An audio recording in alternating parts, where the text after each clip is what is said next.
नमस्कार विद्यार्थी मित्रांनो, आज आपण बघणार आहोत गुणाकार भागाकाराचे नियम। मागच्या व्हिडिओमध्ये आपण बेरीज वजाबाकीचे नियम बघितले। या व्हिडिओमध्ये गुणाकार भागाकाराचे नियम। तर मित्रांनो, गुणाकार आणि भागाकाराचे नियम काय आहेत तर बघा, गुणाकार आणि भागाकारामध्ये उत्तराला चिन्ह देताना वजा चिन्ह किती वेळा आले आहे ते मोजतात। बघा, गुणाकार आणि भागाकारामध्ये उत्तराला चिन्ह देताना वजा चिन्ह, मित्रांनो हे नीट लक्षात घ्या, वजा चिन्ह किती वेळा आले आहे ते मोजतात। तर मित्रांनो, कसं आहे हे नियम कसे समजून घ्यायचे तर बघा, या ठिकाणी दोन कॉलम केलेले आहेत। पहिला कॉलम आहे वजा चिन्ह आणि दुसरा कॉलम आहे उत्तराला चिन्ह। बघा काय म्हटले, पहिल्या कॉलम मध्ये 0 2 4 6 8 वेळा आणि प्लस चिन्ह आहे, 1 3 5 7 वेळा मायनस चिन्ह आहे। म्हणजे दिलेल्या गुणाकार आणि भागाकारामध्ये जर वजा चिन्ह 0 वेळेस आलं तर प्लस चिन्ह 0 वेळेस म्हणजे आलंच नाही तर प्लस चिन्ह 2 4 6 8 वेळेस म्हणजे 0 2 4 6 8 वेळा आल्यानंतर उत्तराला चिन्ह प्लस द्यायचं। म्हणजे समवेळेस वजा चिन्ह आलं तर उत्तराला चिन्ह प्लस द्यायचं। 1 3 5 7 वेळा दिलेल्या गुणाकार आणि भागाकारामध्ये वजा चिन्ह आलं तर उत्तराला चिन्ह मायनस द्यायचं। म्हणजे विषम वेळेस जर वजा चिन्ह आलं तर उत्तराला चिन्ह वजा द्यायचं। तर मित्रांनो, कसं ते आपण समजून घेऊया। एकच लक्षात ठेवा, वजा चिन्ह समवेळेस आलं तर प्लस द्यायचं, वजा चिन्ह विषम वेळेस आलं तर उत्तराला चिन्ह मायनस हे द्यायचं। बघा मित्रांनो, हे उदाहरण बघितलं की तुमच्या लगेच लक्षात येईल। पहिलं उदाहरण आहे 4 गुणिले 5। आपण बघतोय आता गुणाकार 4 गुणिले 5, 4 आणि 5 यांचा गुणाकार करायचा, 4 5 20। मित्रांनो, उत्तर आलं 20। आता पहिली जी संख्या आहे ती काय आहे, धन। दुसरी संख्या ती पण धनच आहे, म्हणजे दोन्ही पण संख्या धन आहे। म्हणजे मित्रांनो, वजा चिन्ह किती वेळेस आलंय तर वजा चिन्ह आलेलंच नाहीये, म्हणजे 0 वेळेस आलंय। म्हणजे वजा चिन्ह मित्रांनो 0 वेळेस आलं म्हणजे उत्तराला चिन्ह कोणतं द्यायचं, धन द्यायचं। म्हणजे आपलं जे उत्तर असेल ते धन 20। म्हणजे धन हे जे चिन्ह आहे ते नाही लिहिलं तरी पण या ठिकाणी चालतं। आपलं उत्तर आलं मित्रांनो 20। बघा, पुढचं उदाहरण समजून घ्या। आता पुढच्या उदाहरणामध्ये काय म्हटलंय, वजा 4 गुणिले 5। वजा 4 गुणिले 5, मित्रांनो 4 आणि 5 चा गुणाकार किती होतो, 4 5 20। मित्रांनो, आपलं उत्तर 20 आहे, पण चिन्ह कोणतं द्यायचं, वजा चिन्ह किती वेळेस आलंय। बघा, गुणाकार भागाकारामध्ये उत्तराला चिन्ह देताना वजा चिन्ह किती वेळा आलं ते मोजायचं। आता या ठिकाणी वजा चिन्ह 1 वेळेस आलंय, म्हणजे विषम वेळेस आलंय। जर वजा चिन्ह विषम वेळेस आलेलं असेल म्हणजे 1 3 5 7 9 हे विषम संख्या आहेत। विषम वेळ आलं, एकदा आलं म्हणजे उत्तराला चिन्ह कोणतं द्यायचं, वजा। मित्रांनो, उत्तर आलं वजा 20। पुढच्या उदाहरणामध्ये बघा, 4 गुणिले वजा 5। आता पुन्हा 4 आणि 5 यांचा गुणाकार किती येणार, 4 5 20। मित्रांनो, वजा चिन्ह मोजायचं। एकच लक्षात ठेवायचं, गुणाकार आणि भागाकारामध्ये वजा चिन्ह किती वेळेस आलं ते मोजायचं। बघा, या ठिकाणी वजा चिन्ह एकदा आलं म्हणजे विषम वेळेस आलेलं आहे। वजा चिन्ह एकदाच आलं म्हणजे आपलं उत्तर जे चिन्ह आहे, उत्तराचं चिन्ह आहे वजा, म्हणजे आपलं या ठिकाणी सुद्धा उत्तर आलं वजा 20। त्यानंतर आहे पुढचं चौथं उदाहरण, वजा 4 गुणिले वजा 5। मित्रांनो, वजा 4 गुणिले वजा 5। आता 4 गुणिले 5, 4 5 20। उत्तर येणार आहे 20। आता दोन्ही संख्या कशा आहेत, वजा वजा, म्हणजे दोन्ही संख्या ऋण ऋण आहे। म्हणजे वजा चिन्ह किती वेळेस आलं मित्रांनो, 2 वेळेस आलं। बघा, वजा चिन्ह समवेळेस आलेलं आहे। वजा चिन्ह जर 2 वेळेस आलं तर उत्तराला चिन्ह काय द्यायचं, प्लस। म्हणजे आपलं उत्तर आलं अधिक 20 प्लस 20 हे आपलं उत्तर आलं। मित्रांनो, नियम तुमच्या लक्षात आलेला असेल। वजा चिन्ह मोजायचं किती वेळेस आलं, समवेळेस आलं तर प्लस चिन्ह द्यायचं आणि विषम वेळेस वजा चिन्ह आलं तर उत्तराला चिन्ह वजा द्यायचं। पुढचं उदाहरण आहे उदाहरण नंबर 5, 3 गुणिले वजा 3 गुणिले वजा 4 गुणिले वजा 5। मित्रांनो, आता फक्त अंक लक्षात ठेवा, 3 4 5 यांचा गुणाकार करून घ्या। 3 चौक 12 आणि 12 पंचे 60। मित्रांनो, उत्तर आहे 60। पण आता वजा चिन्ह मोजा, वजा चिन्ह किती वेळेस आले, 1 2 आणि 3। वजा चिन्ह 3 वेळेस आले, मित्रांनो वजा चिन्ह विषम वेळेस आलं तर उत्तराला चिन्ह काय द्यायचं? वजा. वजा चिन्ह 3 वेळेस आलं म्हणजे आपलं उत्तर आहे -60.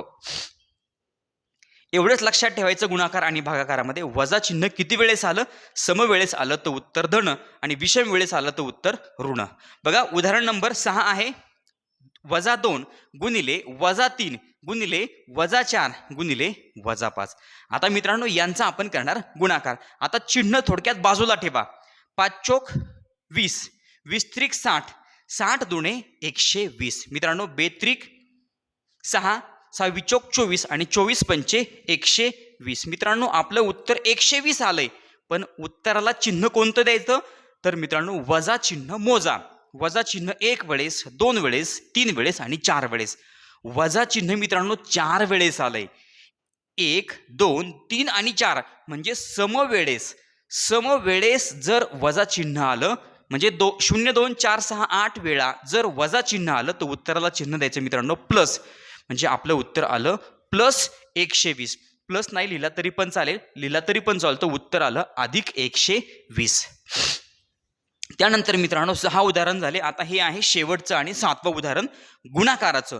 यानंतर आपण भागाकाराचे उदाहरण सुद्धा याच व्हिडिओमध्ये बघणार आहोत. मित्रांनो उदाहरण बघा काय आहे. -1 गुणिले -2 गुणिले -3 गुणिले -4 गुणिले -5. आता मित्रांनो या सगळ्यांचा आपण या सगळ्या अंकांचा अगोदर गुणाकार करूया. चिन्हाचा विचार करू नका. 5 चोक 20, 20 त्रिक 60, 60 दुणे 120 आणि 120 एक 120. मित्रांनो या प्रश्नाचं उत्तर सुद्धा आहे 120. पण आता उत्तराला चिन्ह कोणतं द्यायचं? अधिक द्यायचं की वजा? तर वजा चिन्ह अगोदर आपण मोजणार. 1, 2, 3, 4 आणि 5. मित्रांनो वजा चिन्ह 5 वेळेस आलेलं आहे. म्हणजे विषम वेळेस वजा चिन्ह आलं. विषम वेळेस जर वजा चिन्ह आलं तर उत्तर द्यायचं आपल्याला. उत्तराला चिन्ह द्यायचं वजा. मित्रांनो उत्तर आहे -120. एकच लक्षात ठेवायचं गुणाकार आणि भागाकारामध्ये वजा चिन्ह मोजायचं. वजा चिन्ह विषम वेळेस आलं तर उत्तराला चिन्ह वजा द्यायचं आणि वजा चिन्ह समवेळेस आलं तर उत्तराला चिन्ह मित्रांनो धन म्हणजे अधिक हे चिन्ह आपण देणार. या ठिकाणी मित्रांनो गुणाकार हे गुणाकाराचे आपण उदाहरण बघितले.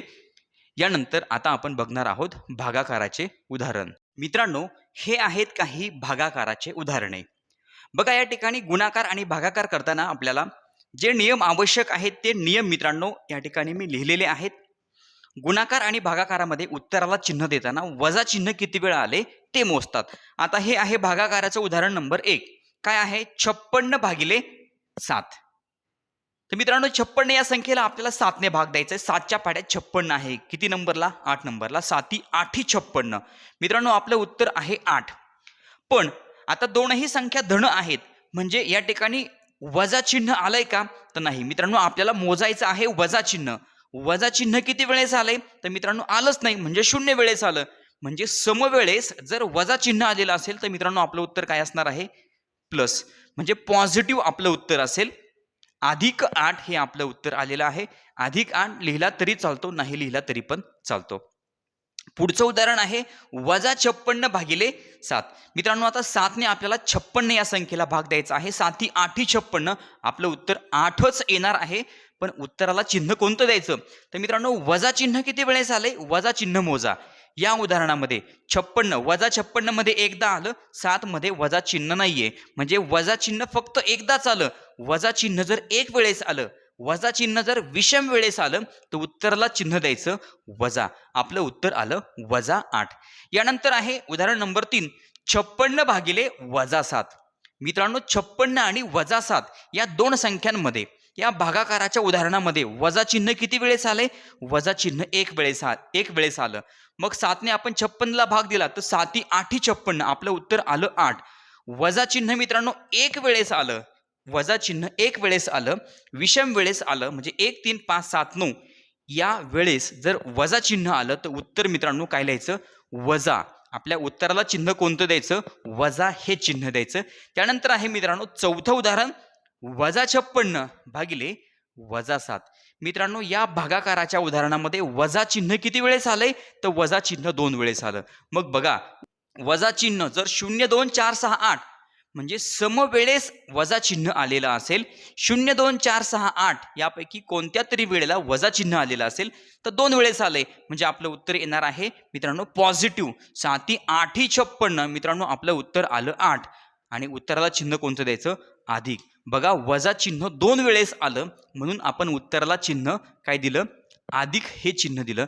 विद्यार्थी मित्रांनो या प्रकारे हे गुणाकार आणि भागाकाराचे नियम आहेत. तर आता मित्रांनो या ठिकाणी व्हिडिओ संपलेला आहे. व्हिडिओ तुम्हाला कसा वाटला ते मला तुम्ही कमेंट बॉक्समध्ये सांगा. चॅनलवर नवीन असाल तर चॅनल सबस्क्राईब करा. व्हिडिओ आवडला तर लाईक करा, कमेंट करून कळवा आणि आपल्या मित्रांना व्हिडिओ शेअर करायला विसरू नका. धन्यवाद.